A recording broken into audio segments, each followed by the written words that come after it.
की शिवरात्रि भी और माघ महीने की प्रदोष भी 16 तारीख को पड़ रही है और महीने की शिवरात्रि भी 16 तारीख को पड़ रही है। दुनिया के लोग कुंभ में त्रिवेणी के घाट पर जा रहे हैं, पर मेरे भोले बाबा ने यहाँ त्रिवेणी इकट्ठी कर रख दी है। शुक्रवार की अगर प्रदोष पड़ती है तो शिव नीलकंठ पर विराजमान होते हैं। शुक्रवार की प्रदोष सुख और शांति देती है। शुक्र लो, आप प्रदोष का व्रत नहीं कर सकते। आप अगर व्रत नहीं कर सकते तो प्रदोष के दिन, प्रदोष काल में शाम का समय सूर्यास्त का कुछ पल, कुछ घड़ी के पहले से लेकर बाद तक का प्रदोष काल के अंतर्गत आप शंकर जी के मंदिर में जाकर 1 लोटा पानी, 5 बेलपत्र भी अगर समर्पित करते हैं तो संपूर्ण प्रदोष का फल आपके भाग्य में सफल हो जाए। का जब प्रदोष पड़े, जिसको कहते हैं शुक्र प्रदोष, शुक्रवार के प्रदोष वाले दिन उस एक चक्षु नारियल को एक बेलपत्री के साथ में महाराज अंदर तिजोरी में या अलमारी में या आपकी जहां बरकत होती है, दुकान का जहां व्यापार व्यवसाय चलता है, अलमारी, उसमें उसको रख दिया जाता है। कब रखना है? शुक्रवार का प्रदोष के दिन। और शुक्र प्रदोष के दिन उसको रखने के बाद में दूसरा दिन अर्थात शुक्र प्रदोष के दिन रख दो और शनिवार के दिन उसको निकाल लो। और निकालने के बाद उसको पूरे घर में घुमाने के बाद में श्री गणेश जी के मंदिर में, जो भी तुम्हारे घर में, तुम्हारे गांव में, तुम्हारे नगर में जो गणेश जी का मंदिर हो, उस मंदिर में ले जाकर उसको रखी आई। वहां से मात्र 1 दुर्बा लेकर आई, गणेश जी महाराज की चढ़ी हुई केवल 1 दुर्बा। और उस दुर्बा को दरवाजे की देहली पर छुलाकर उस दुर्बा को अपनी अलमारी में, अपनी तिजोरी में उसी दिन रख दो जिस दिन लेकर आए महाराज। कभी जिंदगी में लक्ष्मी की कमी नहीं आ सकती, पर होना चाहिए 1 चक्षु नारियल। नारियल में 1 नारियल ऐसा होता है जिसका 1 नेत्र होता है, उसमें 3 नेत्र नहीं होते, एक चक्षु। कमाल में जलाया गया दीप, प्रज्वलित करा गया दीप 5 स्थान पर फल देता है। प्रदोष के दिन, प्रदोष काल में लगाया गया दीपक 5 स्थान पर फल देता है। पहला स्थान, अगर हमको या हमारे परिवार में किसी को काल सर्प दोष है तो हमारा प्रदोष का लगाया गया दीपक कहीं पूजन मत कराओ, वो दीप जलाने से ही काल सर्प दोष समाप्त होता चले जाता है। दूसरा स्थान, पितृदोष। अगर किसी ने कह दिया कि तेरे घर में पितृदोष है, तेरे घर में, कई लोग बता देते हैं कि तुम्हारे घर में कई माताएं पूछती हैं, मेरे घर में बेटा नहीं, मेरे घर में 3 बेटी हो गई, 4 बेटी हो गई, 5 बेटी हो गई, बेटा नहीं है, बेटा नहीं, तो किसी ने कह दिया पितृदोष है। अब तुम शंकर जी की पूजन कर रहे हो, शंकर जी पे जल चढ़ा रहे हो, शिव की स्तुति कर रहे हो, तो किसी किसी की यहाँ 3 बेटियों के बाद, 4 बेटियों के बाद, एक माता ने तो लिखा है कि उसके यहाँ 2008 में उसके घर में लड़की ने जन्म लिया था, या 2008 में उसके घर में बच्चे ने जन्म लिया था, लड़की ने। उसके बाद फिर लड़की ने जन्म लिया और उसके बाद उसके घर में कोई पुत्र का योग नहीं बना। तब उसने प्रदोष के समय पर शाम को दिया लगाना प्रारंभ करा और 2008 में बच्ची जन्मी थी और अब 2024 में उसके घर में लड़के ने जन्म लिया। कि प्रदोष काल का लगाया गया दीपक, प्रदोष काल, प्रदोष के दिन, प्रदोष काल का जो दीपदान होता है वो सरल नहीं होता, वो सहज नहीं होता, 5 स्थान की पूर्ति करता है। पहला स्थान किस चीज के लिए? काल सर्प दोष के लिए। दूसरा पितृदोष। कैसा भी तुम्हें कोई पितृदोष बता दे, कितना भी तुमसे कोई कह दे कि तेरे घर में पितृ का दोष है, तेरे घर में ये दोष है, अगर आप प्रदोष के दिन, प्रदोष काल में अर्थात सूर्य अस्त के समय के 2:45 तक का जो समय होता है, 2 घंटे के समय का, उसके अंतर्गत अगर आप प्रदोष काल के समय में भगवान शंकर को दीप लगाने के लिए अगर पहुंचे हो तो वो आपको फल देगा ही, पितृदोष का निवारण होगा ही। चाहे तुम कुछ करो चाहे मत करो, वो पितृ की शांति करा दे। दूसरे नंबर पर है पितृदोष। तीसरे नंबर पर है वास्तु दोष। हमारे घर का, अब एक बहुत सावधानी से श्रवण करने वाला विषय है, वंश की वृद्धि नहीं है। 30 वर्ष शादी के हो गए, 40 वर्ष शादी के हो गए और औलाद है ही नहीं। डॉक्टर ने भी हाथ ऊंचे कर दिए, टेस्ट पे भी करवाया, IVF करवाया, सब कुछ तुमने करवा लिया, तो भी औलाद नहीं है। तब आखिरी में एक काम चालू करो, प्रदोष का दिन दोनों पति पत्नी व्रत चालू कर दो प्रदोष का, और प्रदोष काल में शाम के समय जाकर एक ही दिए में 2 लंबी बाती जानते हो ना, रुई की लंबी कपास की बाती 2, और दोनोौं बाती एक ही दिए में रखकर पति पत्नी दोनों उसको प्रज्वलित करना प्रारंभ करें, बाबा संतान देकर ही रहेगा, औलाद आएगी ही। दीप की जो बाती में अंतर आ जाता है, एक गोल बाती में और लंबी बाती में अंतर आता है, बहुत अंतर आता है। पितरों के लिए गोल बाती का प्रयोग बहुत कम होता है महाराज। देवी जी के लिए, माता रानी के लिए, जगत जननी के लिए गोल बाती का प्रयोग बहुत कम होता है महाराज, ध्यान रखिएगा। एक पितर के लिए, एक जगत जननी जगदम्बा दुर्गा भवानी के लिए गोल बाती का प्रयोग कम होता है, लंबी बाती का प्रयोग ज्यादा होता है। क्यों? क्योंकि हमारे घर के कुल देवी और हमारे घर के पितर हमारे वंश की वृद्धि करें, इसलिए लंबी बाती रखी जाती है, जिससे हमारा वंश बहुत लंबा चले, बहुत उन्नति की ओर बढ़े, इसलिए लंबी बाती का प्रयोग किया। शिव महापुराण की कथा कहती है 5 जगह पर हमारा जलाया गया एक दीप जो प्रदोष के दिन प्रदोष काल में लगाया जाता है, 5 जगह पर भारी पड़ता है। पहले नंबर पर जम के बोलते जाओ, काल सर्प दोष। दूसरे नंबर पर पितृ दोष। तीसरे नंबर पर घर का वास्तु दोष। हमारे घर में कितना भी वास्तु दोष है, कोई ने कह दिया यहाँ बाथरूम नहीं बनना थी, यहाँ पर शौचालय नहीं बनना था, यहाँ सीढ़ी नहीं बनना थी, वो सीढ़ी वहां बनना थी, ये सीढ़ी वहां बनना थी।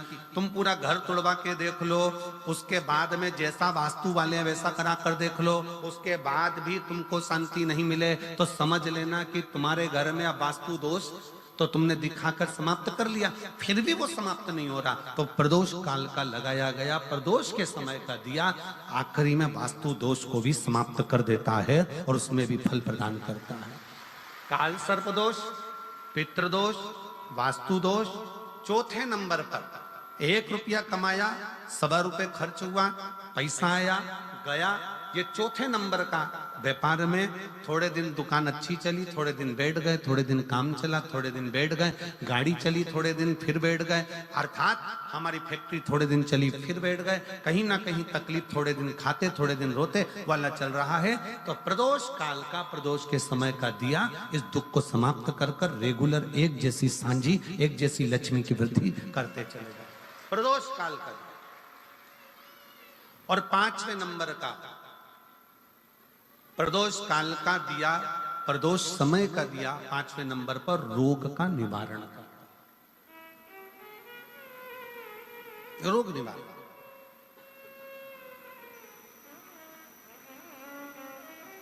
ये 5 स्थान जो बताए गए हैं प्रदोष काल के दिन, प्रदोष के दिन दीप प्रज्वलन के। प्रदोष व्रत का इतना महत्व है महाराज।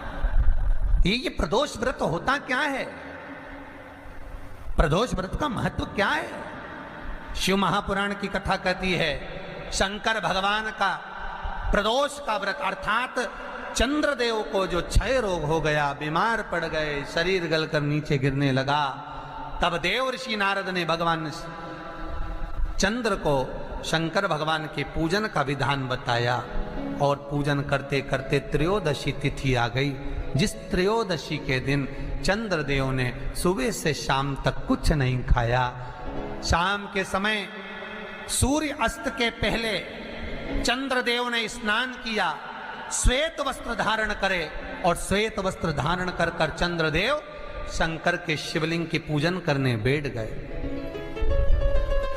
शंकर भगवान के शिवलिंग की पूजन जब चंद्रदेव ने करी, हाथ में अक्षत लेकर चंद्रदेव ने शंकर को समर्पित करे, ओम उमापति नमः कहकर जब चंद्रदेव ने शिव को समर्पित करे, भगवान शंकर त्रयोदशी के दिन प्रदोष समय में, प्रदोष काल में प्रकट हो गए, और प्रकट होकर बोले, ऐ चंद्र, तुमने आज मेरा अनुरोधन किया है, आज मेरा स्मरण किया है, जाओ आज त्रयोदशी के दिन प्रदोष काल में मैं तुम्हारे शरीर को स्वस्थ करता हूं।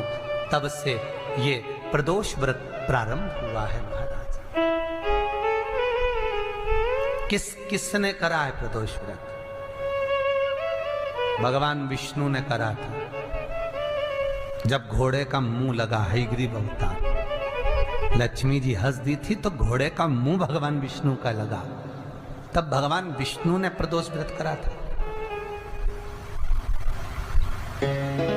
भगवान विष्णु प्रदोष व्रत 11, 26 अवश्य करना चाहिए। या तो 11 करो या 26 करो, करना चाहिए। प्रदोष कोई साधारण सा व्रत नहीं है। प्रदोष कोई निम्नता व्रत नहीं है, सहजता का। एक एक प्रदोष का महत्व शास्त्र वर्णन करता, शिव महापुराण कहती है एक एक प्रदोष का महत्व, एक एक प्रदोष। सोमवार की अगर प्रदोष पड़ती है, बहुत ध्यान से सुनना महाराज, सोमवार की प्रदोष पड़ती है तो शंकर भगवान कैलाश पर निवास करते हैं। मंगलवार की प्रदोष पड़ती है तो शिव काशी में निवास करते हैं। लोग कहते हैं कि अपने प्यार को बांध के रखना चाहिए। लोग कहते हैं अपने रिश्ते को बांध के रखो प्यार में। लोग कहते हैं ये तो शिव काशी में निवास करते हैं। बुधवार की प्रदोष पड़ती है तो शिव रजत भवन में निवास करते हैं। गुरुवार की प्रदोष पड़ती है तो शिव गंगा के स्थल पर निवास करते हैं। शुक्रवार की अगर प्रदोष पड़ती है तो शिव नीलकंठ पर विराजमान होते हैं। शनिवार की अगर प्रदोष पड़ती है तो शिव शमी के वृक्ष के नीचे रहते हैं। और रविवार की जब प्रदोष पड़ती है तो शिव बेलपत्र के पेड़ के नीचे निवास करते हैं। महाराज, ये एकादशी शंकर से कह रही है कि आपका स्थान ये नहीं कि आप कैलाश पर मिले, उस वार को, उस तिथि के दिन, उस अनुकूल।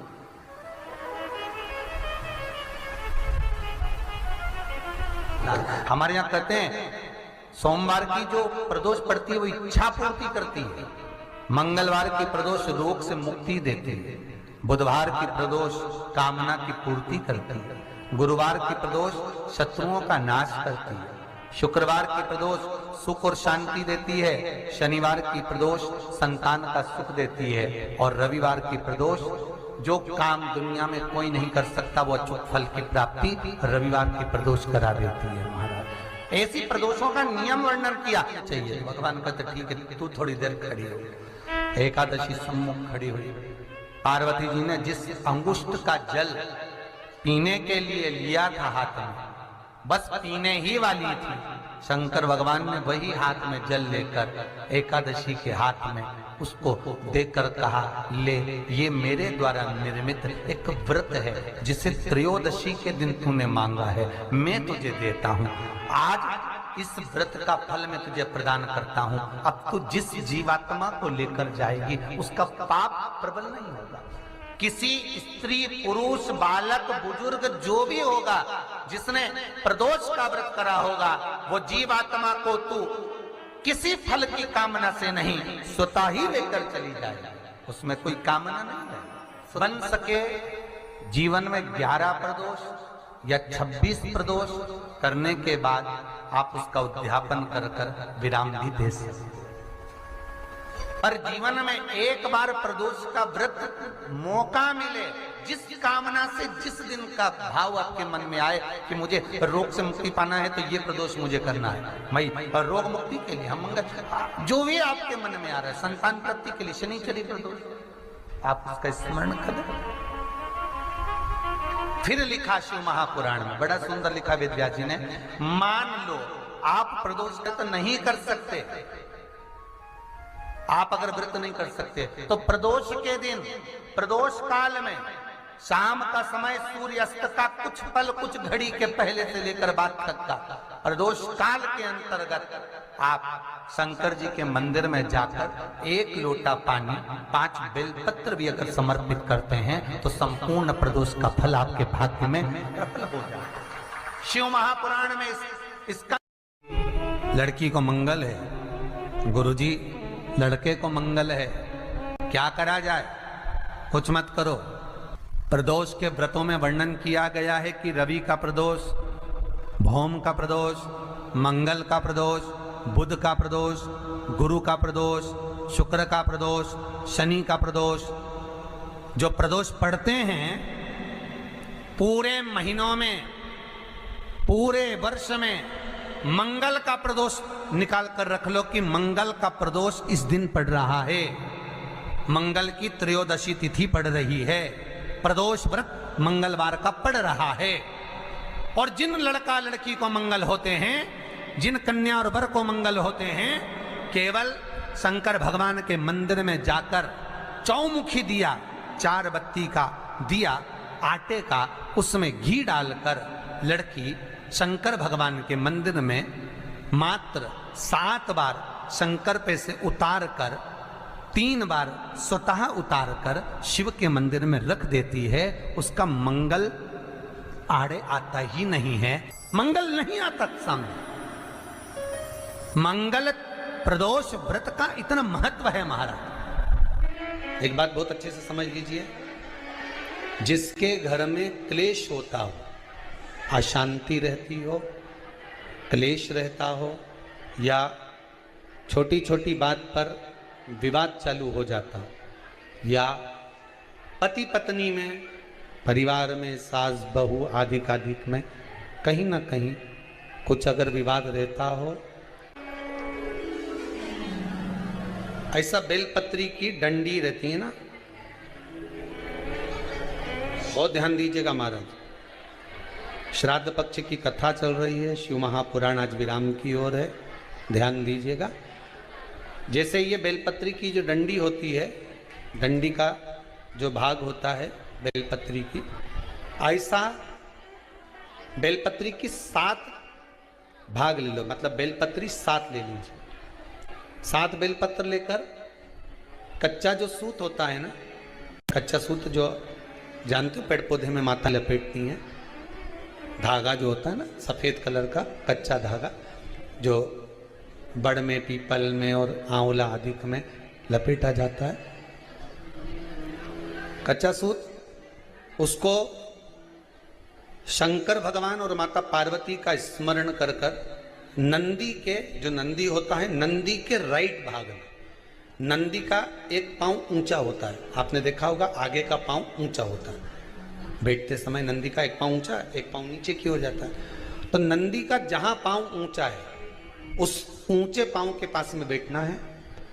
कच्चे सूत पर उस बेलपत्री के जो 7 गुच्छ हैं, 7 जो बेलपत्री के भाग हैं, 7 बेलपत्री हैं, उसको अपना नाम गोत्र स्मरण कर कर उस कच्चे सूत को लपेटना है महाराज। लाल कलर का चंदन उस बेलपत्री के पत्ते में जो अग्रभाग होता है, सबसे आगे का भाग, 7 में लाल चंदन लगाना है महाराज। उस चंदन को लगाकर आप प्रदोष के दिन, प्रदोष काल में शंकर भगवान को समर्पित अगर करते हैं तो जिस घर का गोत्र बोला है उस घर में कभी क्लेश नहीं हो सकता, उस शांति का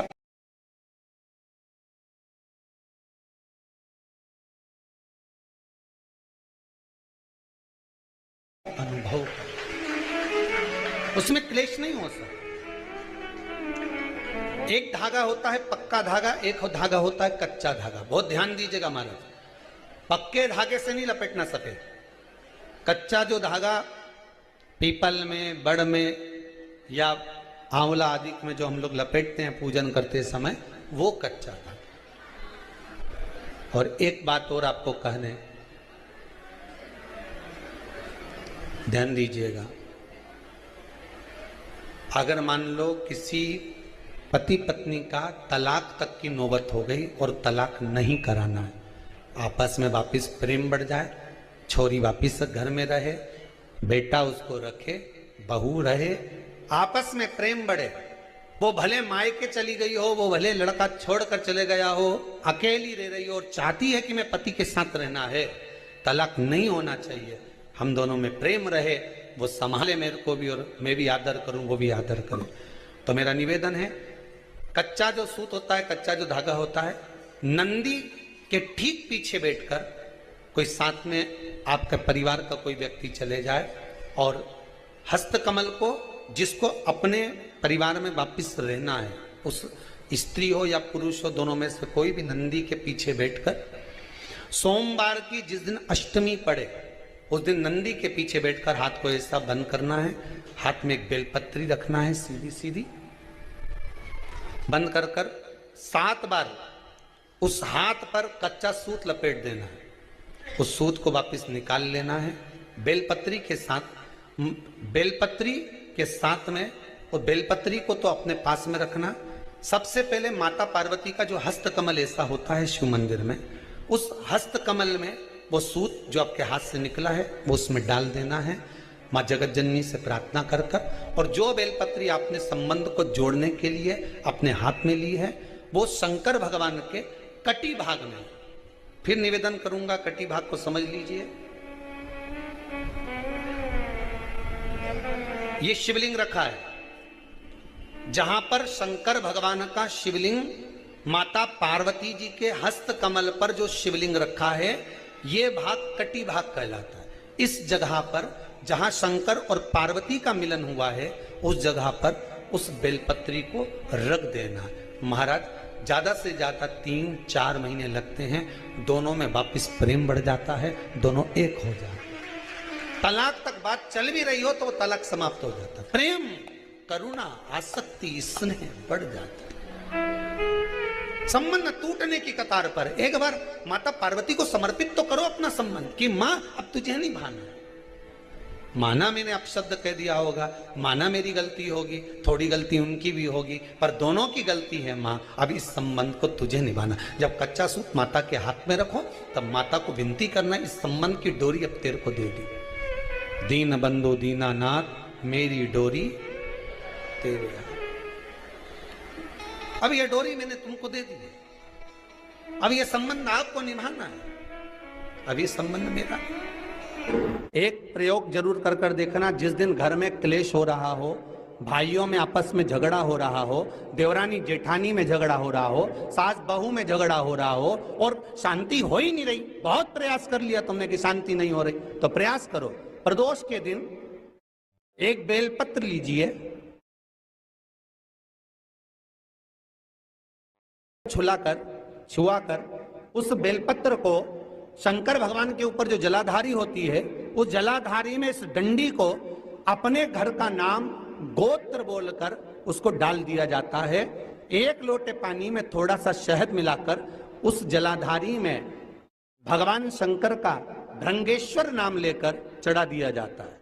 शिव जी को चढ़ाया हुआ जल उस बेलपत्र को चढ़ाकर जाइए, कितना भी तेज झगड़ा हो रहा होगा, मात्र 10 मिनट के अंदर एकदम शांत हो जाता है, झगड़ा रह ही नहीं पाता। कितना भी झगड़ा हो रहा, मात्र 10 मिनट, 15 मिनट से ज्यादा नहीं टिक सकता। पत्र खाओगे शंकर जी के मंदिर की तो मुख में जीवान छार छार हो जाती है। बोलो सही है कि गलत? प्रतिदिन बेलपत्र खाओगे शंकर मंदिर की तो मुख में कई बार छाले भी पड़ जाते हैं। सत्य है कि गलत है? शिव महापुराण की कथा कहती है अति सर्वस्व वर्जते। आपको अगर बेलपत्र खाना है, हफ्ते में 2 खाओ, हफ्ते में 3 खाओ। मुंह में अगर छार छार हो रहा है, छाले पड़ रहे हैं, तो बेलपत्र को, शिव जी की चढ़ी हुई बेलपत्र को सुखाकर चूरा बनाकर इतनी सी चुटकी भर खा लिए, पानी पी लिया। लीवर गड़बड़ हो गया है, डायलिसिस चल रहा है, किडनी गड़बड़ हो गई है, डॉक्टर बोल रहा है कि डायलिसिस करवाना पड़ेगा, तो बेलपत्री के पीछे की जो डांट होती है, जिसको आप लोग तोड़ के फेंक देते हैं, वो बेलपत्री के पीछे की जो डांट है, ये ब्रह्मा विष्णु महेश। समझ में आ रहा है आप लोगों को?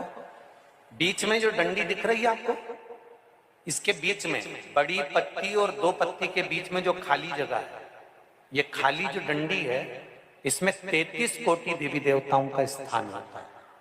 किसका स्थान है? 33 कोटि देवी देवताओं। इसलिए बेलपत्र चढ़ाते समय बेलपत्र को इस जगह से पकड़कर समर्पित किया जाता है कि 33 कोटि देवी देवताओं का स्पर्श कर कर, ब्रह्मा विष्णु महेश का स्पर्श कर कर चढ़ाया जाता है। बेलपत्री के नीचे की जो डंडी होती है, ये 2 पत्ती से लेकर नीचे का जो भाग होता है, ये स्कंद पुराण कहती है, इसमें 64 योगनियां और मेरी माता पार्वती का संपूर्ण जितनी शक्तियां हैं, वो सारी शक्तियां इस डंडी के अंदर विराजमान होती हैं। इस डंडी के पीछे एक गोखरू होता है, जिसको माताएं तोड़ देती हैं, वो जो टूटा हुआ गोखरू रहता है उसमें भगवान शंकर के प्रत्येक गण का भाव रहता है। इनका काम क्या रहता है? जब शरीर में किसी व्यक्ति के जीवन में जब दुख तकलीफ या रोग बढ़ता है तो वो गोखरू जो नीचे का रहता है, वो टूटा हुआ गोखरू अशोक सुंदरी वाली जगह पर चढ़ाकर हफ्ते में 2 बार उसको चबा चबा कर अगर खा लिया जाए तो डायलिसिस की जरूरत नहीं पड़ती, डायलिसिस छूट जाता है, लीवर और किडनी काम करना प्रारंभ कर देते। और अच्छे से सुन लेना, अभी की अभी घर जाकर शुगर की जांच करना, शुगर कितनी भी हाई जा रही होगी, बेलपत्री के नीचे का गोखरू टूटा हुआ अशोक सुंदरी पर चढ़ाकर खाकर 5 से 7 मिनट मुंह में रख लीजिए और उसके बाद शुगर की जांच कर लीजिए, शुगर लेवल में मिलना प्रारंभ हो जाए। बेलपत्री का जो सुख है वो जीवन का आनंद देता है। आपके घर में छोटा सा शिवलिंग विराजमान, निवेदन है जहां पर भी शिवलिंग आपके घर में विराजमान है, अगर छोटी सी कटोरी में एक बेलपत्र को आप नीचे रखिए, छोटी सी कटोरी उस बेलपत्र के ऊपर रखकर उसमें थोड़ा सा मधु शहद शंकर भगवान की साक्षी में शिव जी के सामने अगर शुक्रवार की शुक्रवार रखना प्रारंभ कर दो, धीरे धीरे संपदा की वृद्धि अपने आप होना प्रारंभ होगा। दुनिया में आज भी नीति नियम, जिसके घर में संपदा की कमी होती है, जिसके घर में कर्जा बढ़ जाता है, लक्ष्मी नहीं आती, बहुत टेंशन की जिंदगी जीता है मनुष्य, व्यापार चल नहीं रहा, बहुत तकलीफ का जीवन चल रहा होता है, तो आज भी नियम है महाराज, आज भी नियम।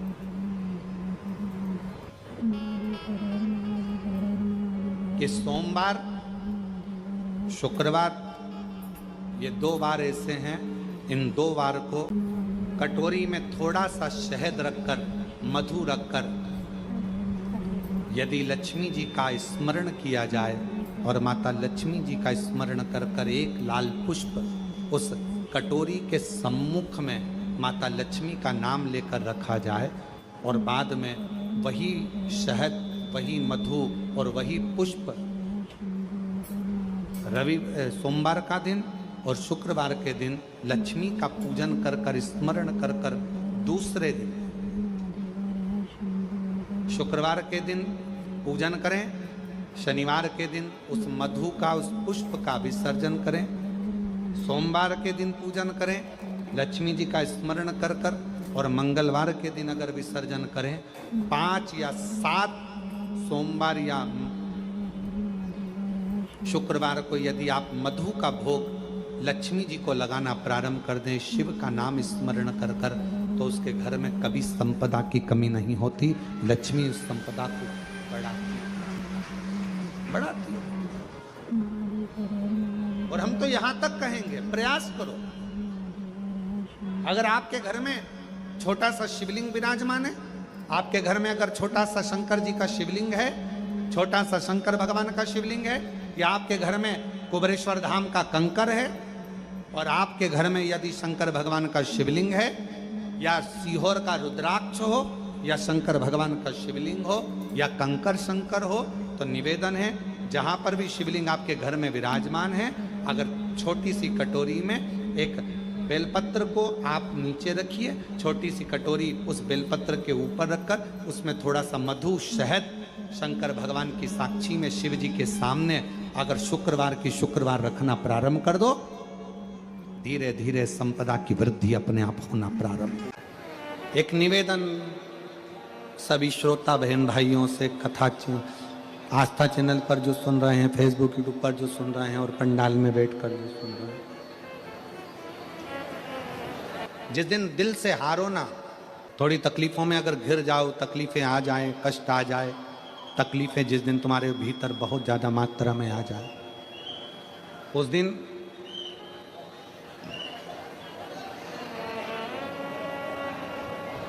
तीन बेलपत्र, एक बेलपत्र में पीला चंदन, बीच वाली पत्ती, जिस दिन तुम्हें लगे कि मैं बहुत दुखी चल रही हूं और मेरा काम हो ही नहीं रहा, बहुत तकलीफ की जिंदगी चल रही है, कोई हाथ पकड़ने वाला नहीं है, कोई संभालने वाला नहीं है और बहुत तकलीफ होगी, बहुत तकलीफ। उस समय पर एक बेलपत्री के बीच वाली पत्ती पर पीला चंदन, दूसरी पत्ती पर लाल चंदन और तीसरी पत्ती पर 11 चावल गीले, पानी में उसको थोड़ा सा भिगो लें या धो लें, 11 चावल गीले शिव जी की उस पत्ती पर रखें। सबसे पहला पीला चंदन का बेलपत्र, दूसरे नंबर पर लाल चंदन का बेलपत्र, तीसरे नंबर पर जो 11 चावल आपने धोकर रखे हैं वो हाथ की हथेली में रखना है और हाथ की हथेली में रखकर अपनी कामना कर कर भगवान शंकर से विनय कर कर पंचाक्षर मंत्र नमः शिवाय या षडाक्षर मंत्र ओम नमः शिवाय या श्री शिवाय नमस्तुभ्यम बोलकर उस बेलपत्र पर सीधे हाथ में रखकर उल्टे हाथ का स्पर्श कर कर बाबा से अपने मन के भाव कहकर शंकर के शिवलिंग पर उसे समर्पित कर दीजिए। एक ही लोटा जल, जहां से जल बहता है अशोक सुंदरी वाली जगह, एक ही लोटा जल जहां से जल बहता है उस जल बहने वाली जगह पर 3 बार उस जल को अपनी कामना कर कर श्री शिवाय नमस्तुभ्यम या पंचाक्षर मंत्र या षडाक्षर मंत्र बोलकर 3 बार उस स्थान पर गिरा दीजिए। गिराने के बाद में बाबा से विनय कर कर अक्षत वाली जो बेलपत्र है, एक बेलपत्र और एक अक्षत उसमें से अपने लिए लेकर आ जाओ। उसको 2 महीना 3 महीना अपने घर में रखिए। जितना भी दुख है धीरे धीरे बाबा समाप्त कर कर खुशियां घर में लेकर आता ही है। दुख समाप्त होगा, खुशियां घर में आएगी जरूर।